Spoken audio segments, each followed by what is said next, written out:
In my struggles, I have seen God's intervention. I have seen it myself. I'll give you one example. In January 1973, we were here, underground, fighting Amin.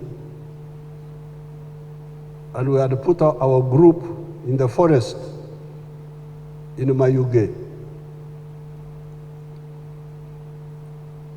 And Valerian Raheru,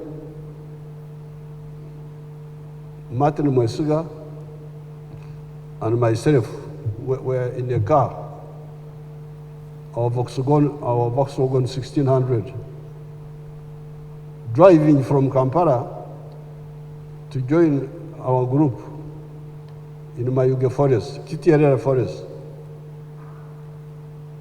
It was around 7, it was getting a bit dark.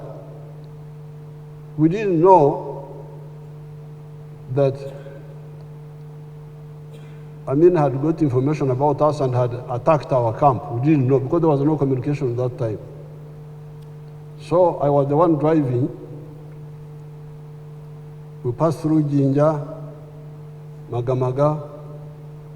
Then at that junction, the new road now, Musita, going to Mayuge, we turned. I was the one driving.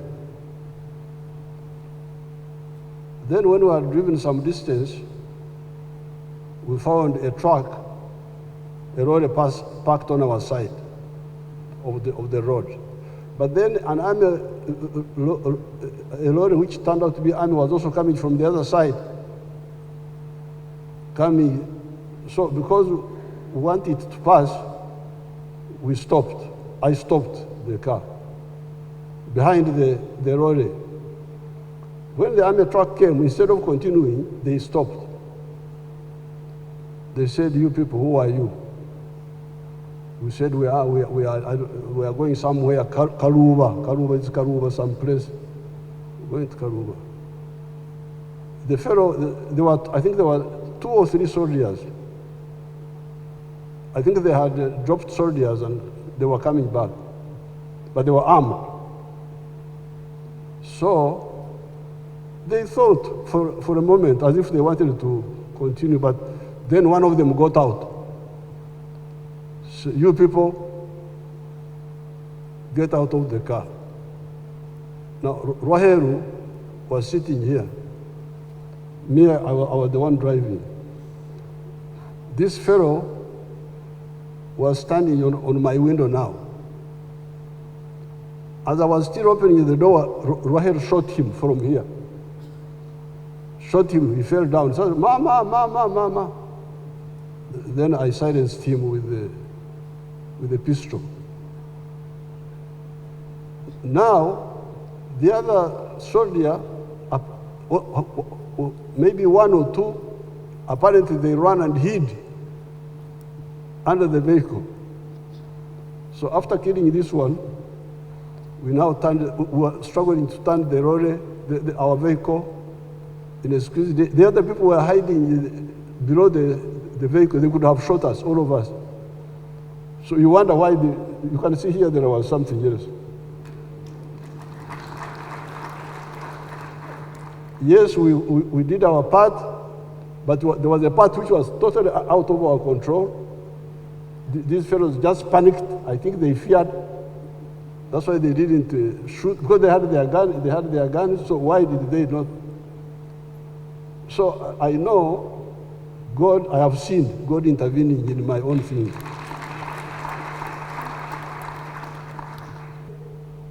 On the issue of dying, I would have to harmonize with the bishops. We need to fine-tune our message. You know, I was a very active member of the Scripture Union in the 1960s. But I disagreed with the Scripture Union. In 1965, at Mwiri, we had to say, please, Mugira Mundeka. Because some of their messages, I thought, bishops, I thought this matter, I don't know how it was resolved in your church doctrine, because there used to be a very serious debate between what they were calling predestination. Do you remember that? Predestination and individual responsibility. I don't remember the other one. I've not checked with the church recently, so. Even when Mama sometimes is watching these Americans, there are some people there, Margaret and another one. They sort of say, God planned for you this, whatever you do. No, but for them, I think they put it a bit better. They say, God planned well for you. I think that's a bit better. God planned well for you. It is you to spoil your opportunities. There's a lady called Joyce Meyer, and another boy called something. They always talk like that God predestined. I think theirs is a bit all right, because they say God predestined you for good things. It is you to spoil them. I think this is a bit better. But then this idea of the predestination, when I go to the barrios, these days I don't go so much to the barrios. When you go there, when we come from the bush, they go there. God has called him. God has called him. God has called him. God has called her. But why does God like to call Africans? Why doesn't he call Japanese? Why should the Japanese leave Bishop Onesmo? The Japanese leave what you are talking about. When we came from the bush, God was calling you at 43. Ranga ya mweta. Why does he call these Africans so early? What is the problem? So we put in place some health measures, and you can see now the average life expectancy is now 65. So why is God no longer calling the ones of 45, the ones of this?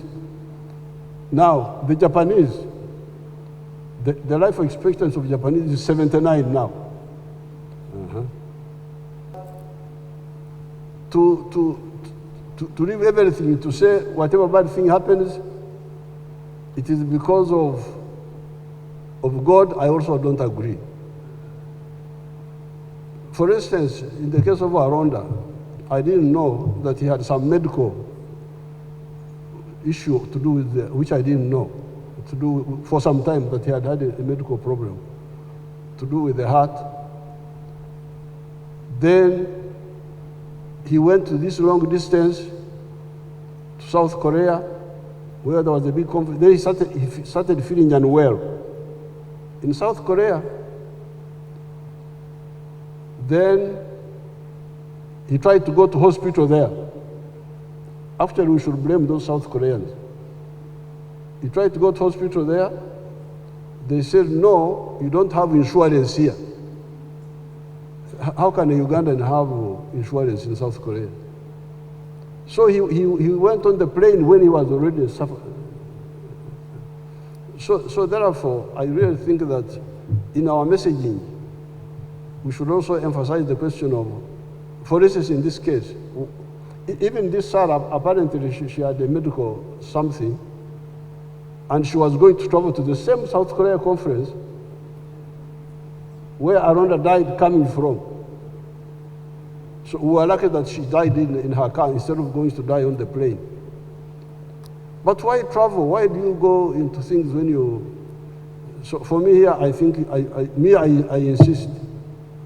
You do your part, God will do his.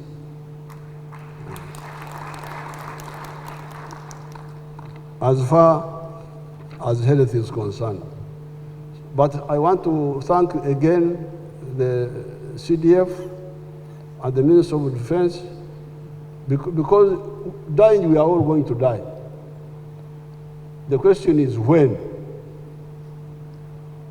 When, if I have done my part, the Banyankore have very good words. They call them octasia, especially for the king. When you die, they say yatasia. He was looking after cows. He has now brought the cows home. That is for the kings. What the Africans didn't like, what they feared most, was Okfobu Treche, and Treche. He died childless. That was the real Gehenna for the Banyankore. But if I die and I leave my children who have their children, but me, I have gone to heaven. So the question is, what you do when you are here? And we are all giving testimony that in the short time Arunda was here, he did a lot. He was already CDF of our whole army. He was now a minister. And all that was not because of anything, but because of his individual merit, his individual contribution.